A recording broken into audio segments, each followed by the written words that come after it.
The Fox 5 Radio 1 network at 107.9 HD2 FM. You can follow us on social media, like our Fox 5 Atlanta Facebook page, follow us on X, Instagram at Fox 5 Atlanta, and subscribe to our Fox 5 Atlanta YouTube channel. And join us again for Fox 5 News at noon, followed by Portia at 1. Have a great day. Natalie, I'll see you at 4:30. I know. If you didn't get enough of us, join us again at 4:30.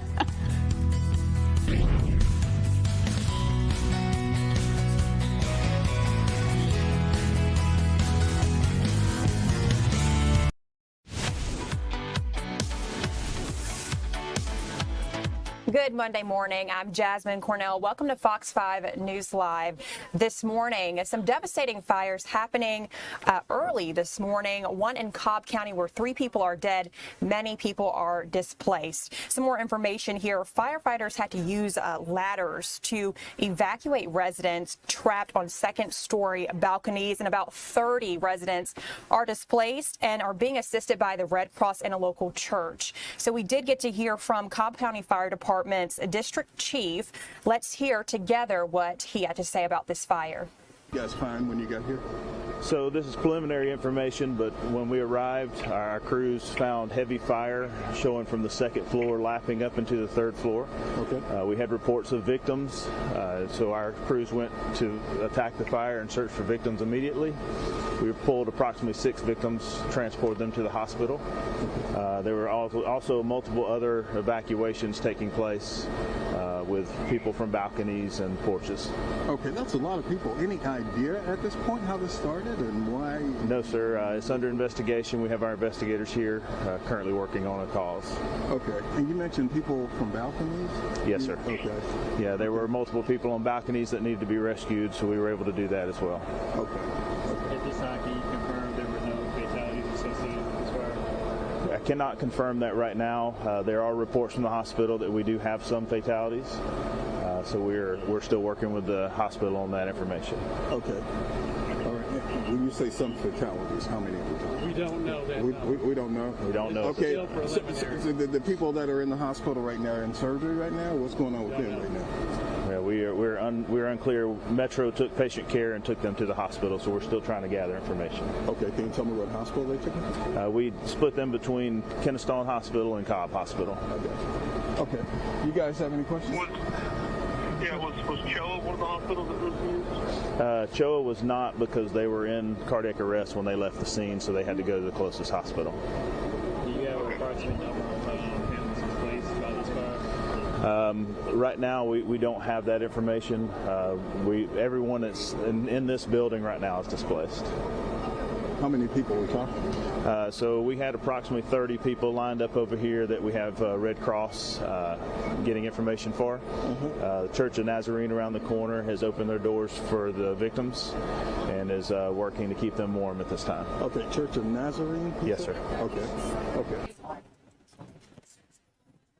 Yeah. Again, that's the Cobb County Fire Department district chief there. And this was a little bit earlier. So it was initially reported, like you heard him, that there have been some fatalities, but we have confirmed that 3 were killed in this apartment fire. Again, initially reported that at least 6 people, including a child, were hospitalized with life-threatening injuries. And there have been some fatalities, but did confirm that 3 people were killed in the apartment fire. This happened here on Concord Crossing, or at Concord Crossing Apartments off Woodsong Way late Sunday night. And again, firefighters had to use ladders to rescue at least 6 people from the second floor of the burning building. And like you just heard the district chief there say, at least 30 residents he had lined up along the side, and they're being helped by Red Cross and a local church. So we'll continue to follow this story here. We don't have the identities of any of the victims who died in this fire, but we will keep you updated. Let's move now to DeKalb County, where we saw 2 fires there. No major injuries here, but again, 2 fires in that area. We're going to pull up sound in a minute, but just want to give you some background on the fire. So residents in both Pinehurst Place and Columbia Drive fires escaped safely. Again, no one hurt. A couple of people in the Pinehurst fire were taken to Grady, but they're expected to be okay. This was, we believe, due to weather challenges. Strong winds, it made it difficult for firefighting efforts there who were trying to control the fire. Let's listen to some sound here from DeKalb Fire Department on these fires here. With all of the firefighters that we have on scene and with these conditions, have there been any injuries to firefighters? No injuries to firefighters. It is, when we have winds like this, it is an extreme danger to us, so we have to meticulously make sure we do the right things, placement and hand lines. Talk a little bit about some of the methods. You can see you're fighting right now from above. I've seen other equipment being put up. Can you talk a little bit about what you use to battle this? Yeah, so besides our basic hand lines, we did have to use aerial operations just because of the amount of fire that we had on arrival. So we did have to use our aerial operations to be able to knock down the fire and then be able to clean everything up with our hand lines and overall. What is the status of the fire now? Are you just doing hot spots or are you still kind of battling? That's it. Everything's knocked down. We're just cleaning up our hot spots and overall, making sure we get all the small fires out. Any idea about the cause of the fire? It's still under investigation. We have our investigators here, and as soon as they're done, we'll have to. And what type of combination? Unaware of that. I'd have to look at the computer. Okay, earlier this morning. It was sometime probably 2:30, 3 o'clock. Okay. Real quick, just talk about the previous fire that you were at before this one. The previous fire we had was off of Columbia Drive. It's the same circumstances. The fire occurred. It was kind of wind driven as well, which didn't help our situation. We again had to use our master stream operations to be able to knock down the fire so we can make it safe for our firefighters to go in. And was anybody hurt in that or transported? No one was injured. No occupants were injured. No firefighters were injured. So just a displaced family for the most part? That's great. We called Red Cross to be in contact with the families. And that was a total loss? It was. And we have investigators on that scene as well. Okay, thank you so much. Again, there, DeKalb Fire. Talk about those fires. Let's talk about where they were, because those were 2 fires. The most recent blaze broke out at a home on Pinehurst Place. The DeKalb County fire officials confirmed that 2 people were inside the home there when the fire started, but both escaped without major injury. They were taken to the hospital for some smoke inhalation, but they're expected to be okay, according to officials. Now, while the main body of the fire has been brought under control, crews remained on site early this morning using aerial water streams to help extinguish some hot spots there. Before that, like you heard in that video, firefighters did respond to that other house fire on Columbia Drive, and authorities reported that no major injuries happened in that incident as well. And the American Red Cross is also assisting these families and people involved as well. And fire officials did tell us, the weather was making things difficult for them when it came to put out this fire. They say that the morning strong winds and gusts posed a significant challenge, again, making it difficult for them to put out the fire and creating other hazards for them. So at this time, the causes of these fires are unknown. But we will keep you updated on this story. It is developing this morning. And I do want to get to weather soon because these stories are tied to weather. But first, let's get into some headlines here. First, a man accused of making terror threats. This happened at a nightclub in Atlanta. So Atlanta police have arrested this man. He's on your screen there for reportedly pulling out a gun on officers after being jumped inside a nightclub last weekend. So Atlanta officers who were working an approved off-duty side job at the nightclub on Edgewood Avenue Southeast were standing outside just before 2:40 in the morning on Valentine's Day when they noticed this fight happening inside the club. So security staff escorted the man there. That's 34-year-old Andre Anthony. Anthony's brother was with him and told police that he had been jumped inside the club. His brother tried to calm him down, but Anthony allegedly refused and continued saying he was going to shoot people still up, and he's quoted saying that. And officials say he was intoxicated. He was charged with making terroristic threats, and he was taken to the Fulton County Jail. So it's unclear if any other people were charged in this nightclub fight in Atlanta on Edgewood Avenue Southeast. A new drive-thru court in Cobb County, that is, a convenient court service for you all to pay your fines. Cobb County opened this drive-thru service this Monday morning, offering you a public and faster, more convenient way to pay your fines. So the state and magistrate court clerk's office express will operate from 122 Waddell Street in Marietta, and people will be able to pay for their traffic citations, school bus arm violations, other fees, restitution for cases that do not require a court appearance. So a ribbon cutting ceremony will be held today at noon, but this is pretty interesting here. We wanted to include it for you. It will operate, this clerk's office express will operate from 7:30 in the morning to 3 in the afternoon, Monday through Friday, and it will be operating out of the former Cobb Purchasing Department building. Okay, your time is 11:10. Let's go ahead and talk about weather. We did talk about those fires and how, you know, it made it difficult for authorities to put out the fire. So we have Jonathan Stacy here. It was also cold this morning. Windy and cold. A double whammy as winter makes a return to North Georgia and really the eastern United States. Everybody is getting hit with something of a winter weather variety. I would reason to say that we are on the lesser end of that blow because we're not dealing with the extreme precip that they're dealing with across the Northeast. But nonetheless, a shock to our systems this morning as we get up, dealing with temperatures that are below freezing area-wide, with the exception of a couple communities like Atlanta and Eaton, along with Covington and Thomaston. We'll even throw LaGrange in the mix, who have managed to find their way above the 32-degree mark, but still some communities, especially across far North Georgia, hanging out in the mid to upper 20s. It feels like we're in the teens there, though. Dalton, 16 degrees, 15 in Blairsville, 17 Canton, 24 the feels like number here in Atlanta. And that's because not only are we getting in on the cold air as it returns to the area, but it's brought on by some pretty aggressive winds. Those winds have peaked at times near 40 miles an hour. They are still unrelenting today. Yesterday, quite the breezy day. So how does this all pan out over the next couple hours? Well, don't look for much to happen in terms of how things feel outside. By 4 o'clock, it is 41 degrees on the thermometer, but it will feel like it's just a hair above freezing at 33 degrees. Plenty of sunshine all day long, but it's just sunshine to look at because it will do nothing in the way of warming us up. Here's a look at your 7-day forecast, because we're going to have to deal with the chill for a couple more mornings, this morning and tomorrow morning, both in the 20s. The winds will be softer tomorrow morning. We'll look for high temperatures in the low 50s, and then the 60s are back Wednesday, Thursday, Friday, Saturday, and Sunday. However, it looks like the atmosphere will be a bit agitated, giving way to some showers and maybe even a few rumbles of thunder by Thursday. Oh my goodness, this is not my favorite weather forecast here.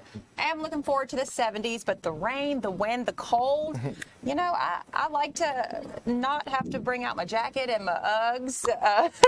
I know it's this time of year, but, you know, just not my favorite forecast. There's a lot of back and forth around here. And it is a lot of back and forth. We have to enjoy the ups and the downs, but it's definitely quite the shock to the system it is that we're experiencing here after such a divine week just last week. It was amazing. But this week will turn around, but it's not going to turn around within the next 24 hours. All right, Jonathan. Thank you so much for sharing the weather forecast this Monday morning. Indeed. So we're going to go ahead and head to break and come back and get to the search for Nancy Guthrie. Time again, 11:13. We'll be right back.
Welcome back. Let's get to the latest on the search for Nancy Guthrie, the mother of NBC's Today Show host Savannah Guthrie. As police continue to investigate her disappearance, investigators are pursuing several leads, but they have yet to identify a suspect in this case. Now, we don't know who they're looking for, but we do know that they are looking for, someone between 5'9" and 5'10". So, and that's the person seen in that chilling video by the FBI. Our Fox News correspondent, Rebecca Castor, has been following the story. We were able to check in with her over the weekend and even today. Thank you, Rebecca, for joining us. Any new updates in this case? What's the latest?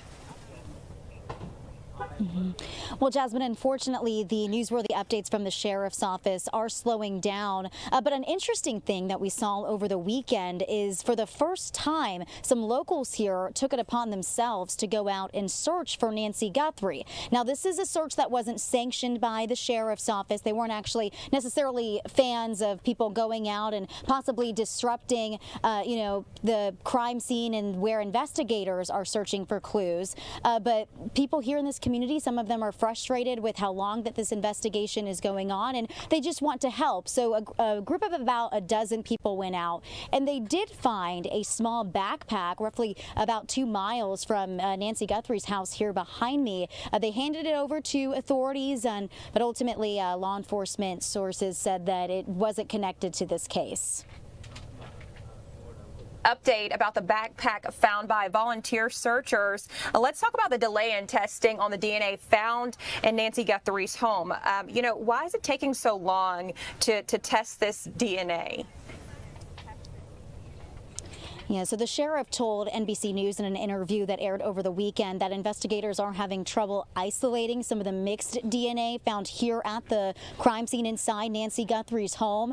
Now, this isn't a surprise. We were assuming that it was likely mixed DNA that these investigators were working with, and that's really common at crime scenes. But this is a setback. It's really difficult. It can be difficult to separate this DNA, and this ultimately means that investigators are not able to put it through these FBI and genetic genealogy databases yet. It's not going to bring up any hits. So while it was good news at the time that they found DNA here at the crime scene, it ultimately may not be useful.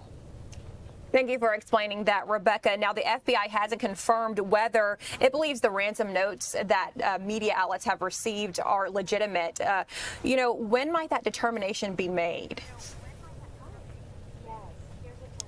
We haven't heard any updates on that, and it's also been interesting that Savannah Guthrie has not posted a public plea on social media. In the beginning of this story, she was posting frequently online. We saw numerous videos from her and her siblings where it seemed like they were trying to speak directly to the kidnappers. That has slowed down, so we can assume, we don't know if they have made a private line of communication, if they're no longer speaking them directly through Savannah Guthrie's, public Instagram, but that is the big question right now, and we haven't heard any updates from the FBI that these ransom notes that were sent to several media outlets are legitimate.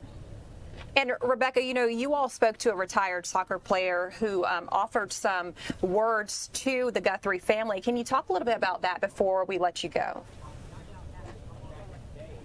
Yes, I was able to speak with Mikel John Obi, and soccer fans will know him from his decade playing for Chelsea FC. He kind of was able to provide us some insight into what Savannah Guthrie and her family might be going through, because his own father was kidnapped twice in Nigeria. Of course, the political situation, there's a lot of instability in that country. It's a little bit different there. Kidnappings are unfortunately way more common than they are here in America.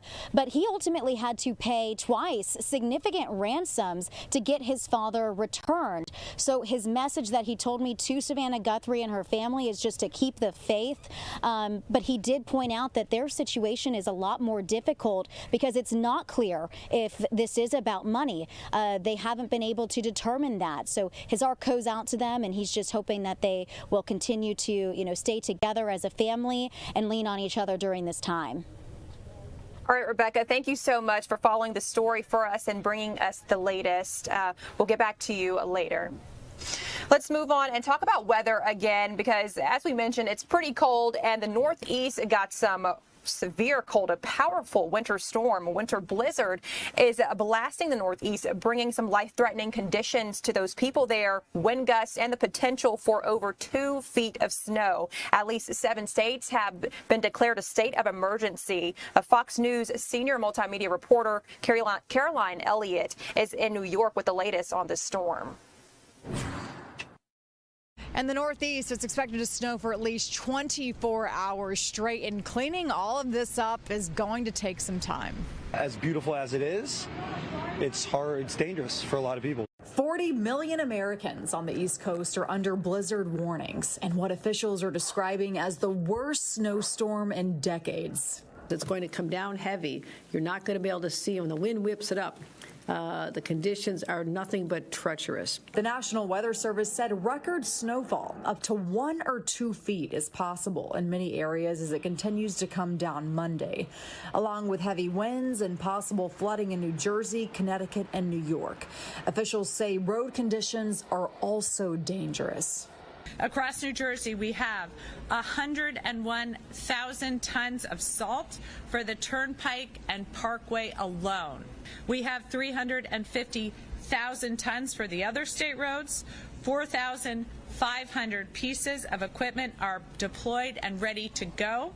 As the snow turns dense and wet, it has the capability of downing power lines, putting millions at risk of losing power. Don't touch any lines that are down.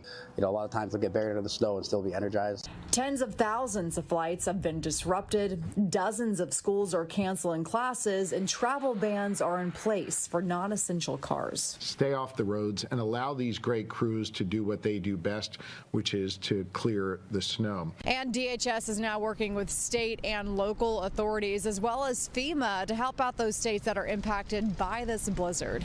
In New York, Caroline Elliott, Fox News. All right, Caroline, thank you. We do know that the weather is not like that here, but it is impacting some flights at the Atlanta airport.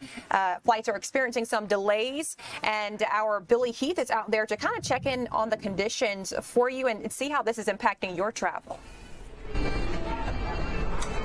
Hey, good morning, Jasmine. So about an hour and a half ago, Tanya Mendoza at our assignment desk called me and said, hey, we think this snow that's impacting the Northeast that you just heard about in that report might be impacting flights here at the airport. So she sent me out here to check it out. And what I can tell you is that is the case. I've talked to a couple of travelers here this morning who are experiencing those delays and some who've been in this airport for many hours. First, what I want to do is I want to get behind the camera and I'm going to show you the arrival board. As you can see behind me, I'm standing where people sort of wait for people to get off the plane. They meet up with their friends, family, coworkers. So let me show you what's going on right now on that board. And what you're going to see is I'm seeing a lot of delays right now out of places like New York. We're seeing delays out of Boston, Philadelphia. Let me see. So you see those delays and really cancellations is what I'm seeing. Just on this board alone, I can count about 20 cancellations. But from a website that we checked, there are about 200 cancellations impacting our airport in Atlanta today, and also about 100 or so delays. So a little bit of a mess here as far as getting to where you want to go. A lot of these cancellations that you're seeing are people who were traveling from New York to Atlanta, and those flights have been canceled. I did speak with a Catherine Murphy who got caught up in some of these delays. If we can listen to what she had to say really quickly. Well, let's see. We arrived from Seoul, South Korea on Delta, no problems, on time, about 5:30 yesterday. When we arrived, of course, Wi-Fi again, so we got text that our flight transfer was canceled to BWI. So you made your international flight, but now you're having a bit of an issue getting back home. Is that right? Right. So we talk about that. Yep, we went to the Delta counter, and they looked at all the flights in the D.C. area, so we can fly into BWI, Dulles in Virginia, or National Airport, or even Richmond we asked about. And everything was booked until Tuesday evening. Got it. And from what you understand, your conversations is all sort of weather-related? All weather-related, all about the snowstorm in the Northeast. It's been fine. I mean, it is what it is, right? What can you do? We knew there was bad weather coming in. I mean, I started seeing it on social media about 5 days ago, but what can you do until you're there? Definitely a great attitude to have have given the circumstances. She actually found a flight on Southwest. She hopes to be able to get home later this evening. But definitely if you're traveling anywhere in the Northeast, you just saw in that report, they're being really pummeled by this treacherous snow, and that's going to impact flights out of and into sort of Atlanta as well. So it's something we're keeping an eye on as we continue to talk to travelers, some who are stuck at the airport for a bit here in Atlanta. Jasmine? All right, Billy, thank you for the update there from the Atlanta airport. Now, we also know that the civil unrest out in Mexico is also affecting the flights here in Atlanta. So let's talk about that violence in Mexico after the army there killed the powerful Jalisco cartel. So several Mexican states are dealing with just civil unrest, and they canceled school today for kids as well. Local and foreign governments are warning their citizens to stay inside after this widespread violence. And again, this came after the Army's killing of the powerful leader, the cartel leader there. And so he's known as El Mencho. He was the boss of one of the fastest growing criminal networks in Mexico, notorious for trafficking drugs like fentanyl, meth, and cocaine to the U.S., and also known for staging brazen attacks against government officials who challenged it. So he was killed during a shootout in his home state of Jalisco as the Mexican military attempted to capture him. Cartel members responded with violence across the country, blocking roads and setting fires to businesses and vehicles there. The president there urged calm, and authorities announced late Sunday they had cleared most of more than the 250 cartel roadblocks across the 20 states. The president was expected to address the situation early this morning, but the White House did confirm that the U.S. provided intelligence support to the operation to capture the cartel leader, and also applauded Mexico's army for taking this man down, who is wanted for some crimes in both Mexico and the U.S. Mexico hoped that the death of, this cartel leader would ease the Trump administration's pressure to do more against the cartels, but many remained hunkered down and on edge as they waited to see the powerful cartel's reaction there. So, again, many are feeling more violence here. The U.S. Embassy said on X, that's formerly known as Twitter, that its personnel in 8 cities would shelter in place and work remotely today, and it also warned U.S. citizens in many parts of Mexico to do the same. So we do know that people there who have to work are struggling to get to work, and we also know that again, this drug cartel was a major target. Let's talk about some of the flights halted to Mexico. So multiple airlines have paused their flights to Puerto Vallarta, Mexico, due to the civil unrest in Jalisco, again, after the cartel leader was killed. So we know that United, Southwest, Delta, Alaska, and American Airlines, along with Air Canada, temporarily suspended many of their operations to Puerto Vallarta yesterday, and this is according to the airline's websites and some travel alerts that they posted. So flyers are just encouraged, if you're flying, keep an eye on your airline's website for updates, rebooking, and refund information.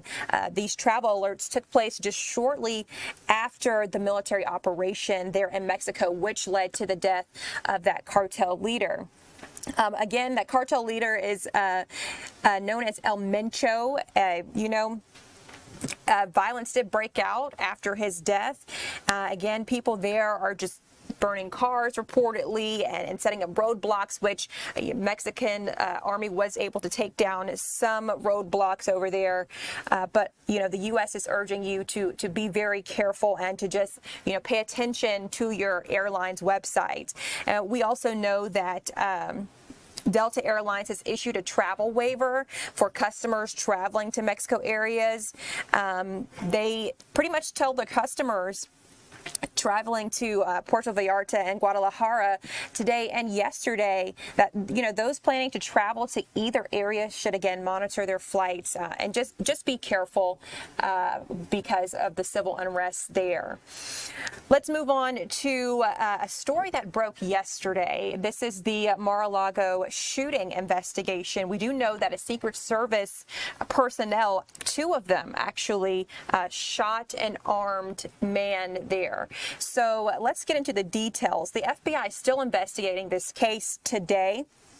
Again, a man was shot and killed over the weekend, and what might have been, officials are saying the 3rd assassination attempt on President Donald Trump. This comes as the president was preparing to deliver his State of the Union address, and he's preparing to do that tonight, tomorrow night, that is. So the armed man, officials say, drove into the secure perimeter of Mar-a-Lago, that is President Trump's resort in Palm Beach, Florida, and he was shot and killed early yesterday morning. This is according to the Secret Service. Trump often spends his weekends at his resort, but the White House did confirm that he was not there. He was actually at the White House when this breach happened, and so this happened around 1:30 yesterday morning. They say the suspect had a gas can and a shotgun, and you just saw one of the officials there showing that shotgun. Investigators identified him as 21-year-old Austin Tucker Martin of North Carolina, and we'll soon hear from some residents there who say they're just shocked that this happened. Authorities said that his family did report him missing recently, and he's believed to have purchased his shotgun while driving south. The Secret Service spokesman said that a box for the weapon was later discovered in his vehicle, and investigators have not identified a motive here in the shooting. However, Trump has faced threats to his life before, as we know, including 2 assassination attempts during his 2024 campaign. So a little more information about how the man entered into Mar-a-Lago. Officials say he entered the north gate of the property as another vehicle was exiting, and he was confronted by 2 Secret Service agents and a Palm Beach County Sheriff's deputy before they shot him. And so officials say they ordered him to drop his equipment, and at the time he only put that gas can down and he raised the shotgun to the shooting position. And so that's when the 2 agents and the deputy fired their weapon back. Investigators are working to compile a psychological profile here, and they've asked whether the man was previously known to law enforcement. Officials say nothing right now. They don't have an answer to that, or they don't have any information on that right now. The FBI encouraged the residents who live near Mar-a-Lago to check any security cameras that may have footage of him to help investigators. And so again, I told you that we did hear officials speak in a press conference. Let's go ahead and play that so you can hear the details. Earlier today, 2 special agents from the Secret Service and a deputy from the Palm Beach Sheriff's Office were involved in an officer-involved shooting while responding to an armed individual at one of the gates at Mar-a-Lago. Preliminary information indicates that the individual was armed with a shotgun and a possession of a gasoline canister. Agents and the deputy discharged their firearms to stop the threat. At this time, no law enforcement personnel were injured during the incident. We want to be clear, the President of the United States was not in the state of Florida. And this remains an active investigation by the FBI. Thank you. Okay, this is the picture that I'm going to give you of the shotgun and the gas can, so you got it with us. All right, so you'll have that. Like I said, there's a lot more investigation to be done. FBI is the lead agency. We'll be assisting them, and fortunately, nobody was in jeopardy inside because of the quick action that was taken by the deputies and the Secret Service. That's it. Sheriff, just the first one. Yeah.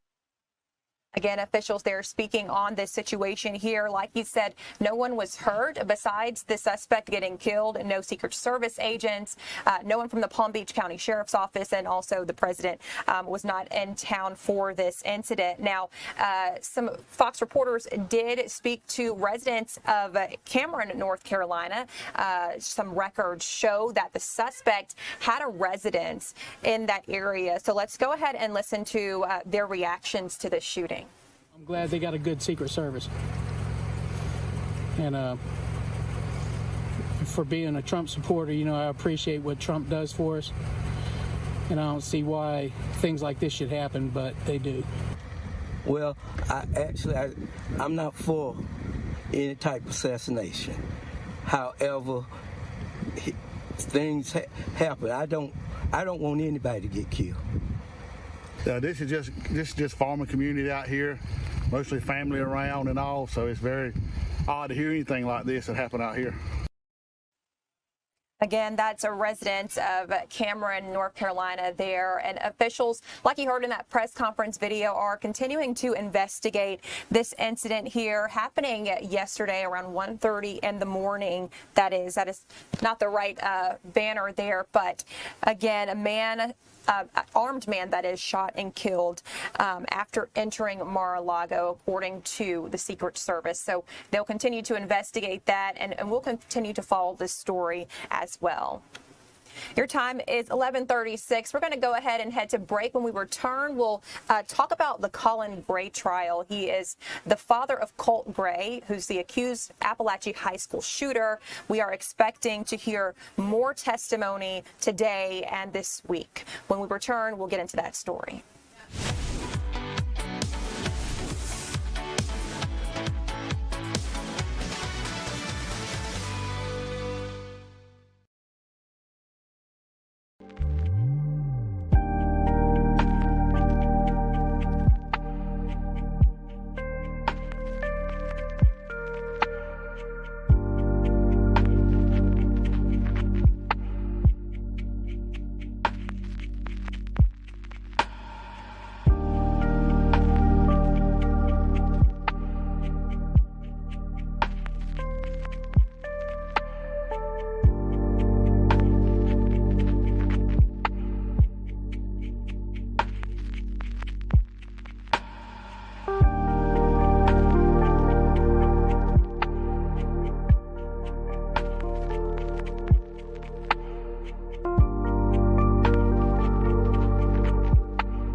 Welcome back. Let's get into the Colin Gray trial. It's day 6. It started on a Monday of last week. We did hear some jarring testimony last week, some devastating testimony, and we do expect to hear more today. Marcee Gray, that is the ex-wife and mother of Colt Gray. So again, this is Colin Gray's trial. He is the father of Colt Gray. Colt Gray is the accused Apalachee High School shooter, and we are pulling up this case live here. So we know that Marcee Gray has been testifying all morning. Let's go ahead and listen to what she has to say for a little bit.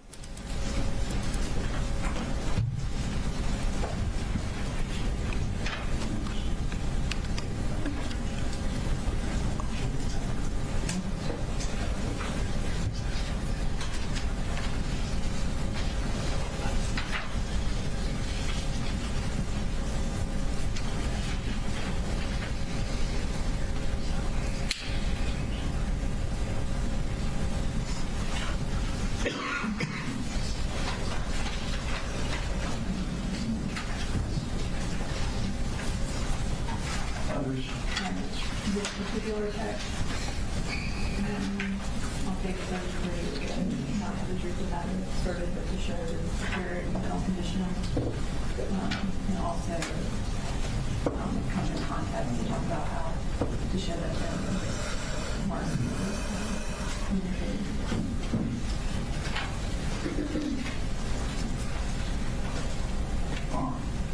Let me just have y'all step out for a few minutes.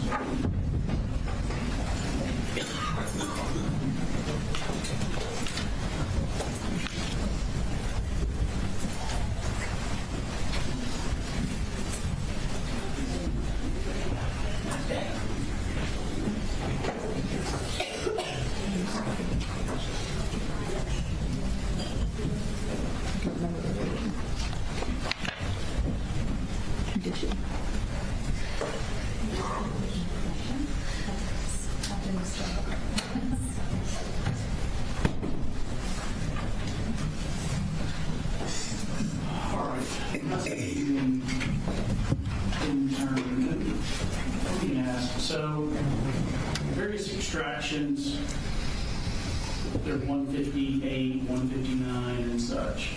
The individual pages that are being displayed, is there a sort of a subset numbering for them or not? No. So in preparing for this trial, we determined it would be very confusing to try to do that. So instead, the notebooks that we've created are organized by time and type of message and type of information. So Stacey at 158 has a tab for, say, 828 and has a tab for text messages that we're introducing. So they're all it's very easy to locate them in the notebook, but we just thought it was going to be too confusing to try to actually number them. Yeah, I mean, I understand that just for purposes of the record, so, you know, and I guess my view of it is you've got the phone extraction, you laid the foundation for the phone extraction. But then individual parts of the extractions may be admissible and other parts may not. Something may be irrelevant or something may call for hearsay. So if we're admitting or excluding, just for the record, how will the appellate court? Well, I think the binders are, like I said, they are notated by date and type of information. So these text messages are under Stacey's Exhibit 158 in section August 28th under text messages. So if there is a particular, and I think you can notate it by the page number at the bottom, and also by the time of the text message for the appellate record.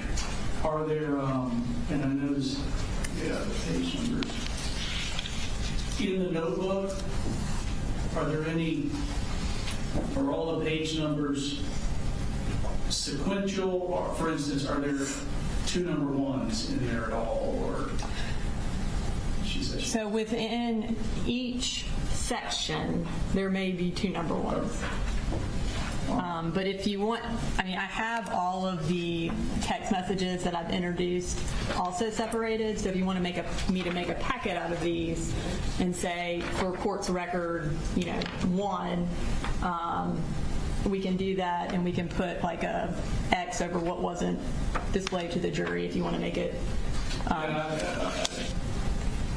not attempting to create extra work for you. I understand. And we tried to simplify it, like I said, because we didn't want to have 700 exhibits. So we did our best to make it easily accessible and simplified. So for the first group, I was handed August 26th. There's 2 pages, just 1 response from Colt. And my understanding is from that one, you're not displaying that. We're not going to display that message. It will be just the ones where she's sending him the messages about advantage behavioral. Okay. And the second subset, or second set, is also August 26th, pages 5 through 9. Colt's responses, that's really good, so proud of you. I don't know that those are... No objection to that particular test. The third one, acute mania sucks. Do you have an issue with that one, Mr. Hobbs? Or? Just in that we believe it's being admitted into evidence to prove that he was suffering from acute mania. And the purpose of admitting that, one, would be to explain Marcee's text message where she later says that she heard about acute mania from the defendant. So it goes directly to what the defendant knew. So we have to have that message as context for that text message. And again, I do believe, in addition to that, it would be admissible under the hearsay exception for then existing mental condition, because it is showing his existing state of mind, his mental condition, that he believes he has acute mania. We're not introducing to prove he does have acute mania. He wasn't ever evaluated to show whether or not he had that. But his texting of it shows that he definitely has a deteriorating mental state. And then again, it puts it in context when Marcee says, hey, your dad told me about it. And the whole defense is that the dad didn't know anything. So I think it would be 100% relevant. All right, you're saying that Mr. Gray told her somewhere in here that... She responds to Colt's text, because Colt is like, how do you know about acute mania? And she's like, your dad told me about it. Like, your dad talked to me about it.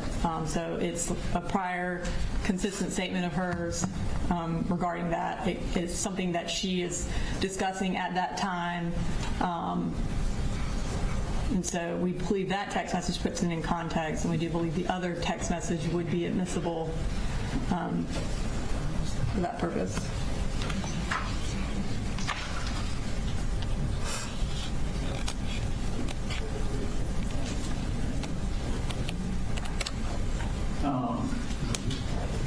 All right, so it's certainly not admissible to prove that Colt has acute mania.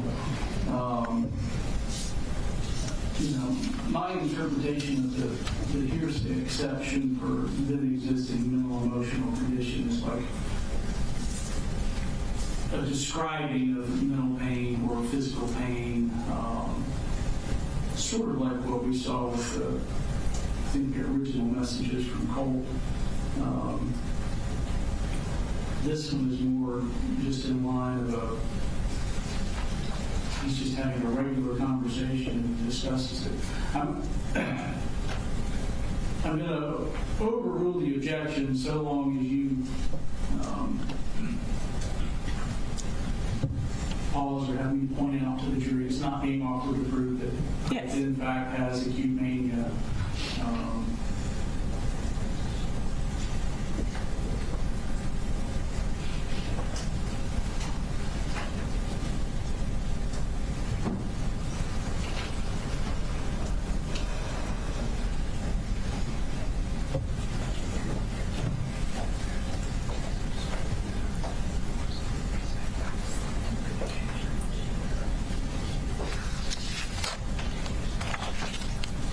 I just, my concern is that we have... Again, that was Colt Gray's mother, Marcee Gray, testifying in the Apalachee shooting trial.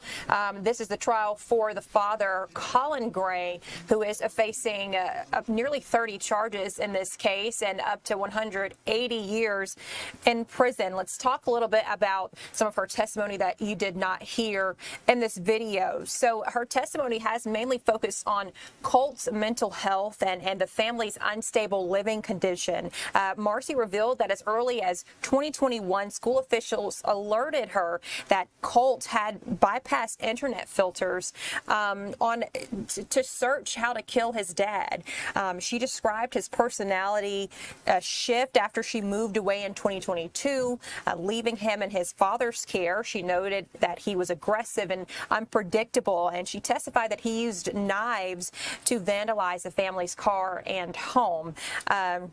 She also detailed a full-blown attack. She called it a full-blown panic attack that he suffered from in July of 2024, where he was found hunched over and crying, reportedly asking for someone to call 911. Again, this is a central theme in her testimony, his mental health. Another central theme is just the lack of communication she said that she received from Colin Gray. She said that Colin blocked her phone number and he refused to facilitate visits, and also just left her in the dark about his Colt's access to firearms. So, again, this is Colin Gray's trial, and we're expecting to hear from Marcee Gray, throughout the rest of this morning and even into the afternoon. Colin Gray, again, has pleaded guilty to his charges, nearly 30 charges, is facing up to 180 years in prison there in connection with the September 4th, 2024 Apalachee High School shooting. We do know that Colt Gray's trial, we don't have any information on that or when that will get started. He's undergoing a mental health evaluation, but we will continue to follow this case, this trial for Colin Gray, who is the father of the accused Apalachee High School shooter, Colt Gray. Well, your time is 11:52. We'll be right back with some lighter news after the break. We'll take a look at a learning activity or a learning program that's being held in Alpharetta. We'll be right back.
The future of engineers may be sitting in a preschool classroom right now. The learning experience in Alpharetta is teaching kids as young as 3 years old the fundamentals through their Little Engineers program. And our Chris Rosenthal is out there. Tell us about this. This is pretty cool here.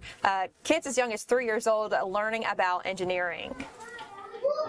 Yeah, absolutely. And I'm here with Miss Shanti's class of 3 and 4-year-olds. I'll just flip the camera around and we'll get a look at them. They're working on some engineering skills here right now. They're working on the part of a little engineers program. This is actually a little kit that they get to work with where they're getting to learn about some of the friction here and the contrast and these different surfaces. They have actually, here's several of the kits here. They're actually sort of age-specific kits that they have. This one they get to learn about floating and some various other tactile skills here as they go up in age. But this is all about, you know, helping get these students, you know, ready for science and ready for, you know, it's hard to imagine looking at them as engineers, but you know what? I think some of these kids might have potential. And I'm joined by Safitha here with the learning experience. And tell me just about the skills that these kids get. Does this help them transition into grade school and those science classes? Yes, Chris. So our children will be learning, the concepts throughout from their birth till 5 years, and our little engineer program helps them introduce to science concepts and also problem-solving ability. And because they are already using all these materials hands-on, and they'll be talking more on scientific words, so they are more ready for the school. Gotcha. So they get kind of a leg up, and they get to learn some of that vocabulary as well. Huh? Exactly, because they have the activity which incorporates all the words. So teacher will be using those scientific words while she is talking to children with open-ended questions, and this gives them a really good platform. Absolutely. Well, thanks for having us here. Again, I look through this room. You guys may see some of these students in engineering school one day. So look forward to seeing how they grow. Chris, I do have a question for you because this is such a cool program to me. When did they start this, and how are other schools trying to teach kids as young as 3 engineering fundamentals? Yeah, I mean, they start this pretty young. I mean, as soon as they come in, they have 97 students at this school. This is just one of the classes. So, I mean, you start them really at infants. Yes, it starts from infant. Yeah, so I mean, they start even here from infant, all the way up till they're off in grade school. So, and they do this at all their at all their learning experience schools across the metro. All right, that sounds good. Again, the learning experience engineers, little engineers, future engineers there out in Alpharetta. Well, thank you so much for joining us here at Fox 5 News Live at 11. Our news continues in just a few minutes at noon.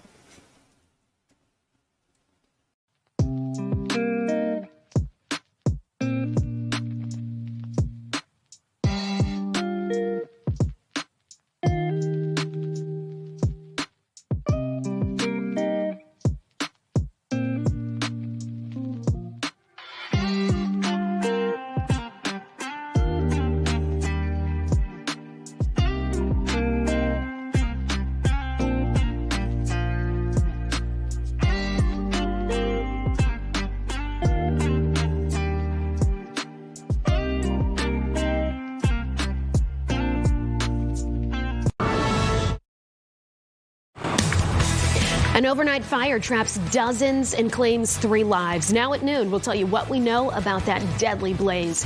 Plus, both of the accused Apalachee shooters' parents appeared in court today. One on trial, the other testifying. Hear part of that testimony next. And the worst of this latest round of winter whiplash is now behind us, but we're still not thawing out so quickly. We'll take a look at the numbers next to my Fox 5 Storm Team forecast. Fox 5 News at noon starts right now. 3 people have died in a devastating fire at a Cobb County apartment